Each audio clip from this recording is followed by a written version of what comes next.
Alright guys, a quick one. Here, I'll detail how to track workouts on Apple Watch. So if at the end of this you found this offer informative, please don't forget to like and then subscribe. Now the first one to do is go ahead and press the digital crown once to see the watch face. Then you'll be taken to the help menu. On the help menu, whether you have the list view or you have the grid view, locate and click on the workout icon. The workout icon is an icon indicating someone running. Go ahead and click on it. Once you click on the workout icon, then you should have access to different workout options on your Apple Watch. Now, to track any of your workout activity, all you want to do is go ahead and select the workout you want to track.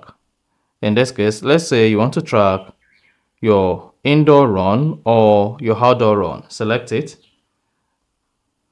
Once you select it, you should see the countdown. And after the countdown, this is going to start tracking your activities. As you can see, because it's an outdoor run, you are expected to run. Then this is your timer, your heart rate, and some other information you need to know about the tracking. You see that? Now, once you are done and you want to stop your Apple Watch from tracking you, all you simply need to do is swipe right, then locate and click on the end icon to terminate your outdoor run tracking. And then you are good. So that's exactly how to track workout on Apple Watch. If you found this offer informative, please don't forget to like and then subscribe.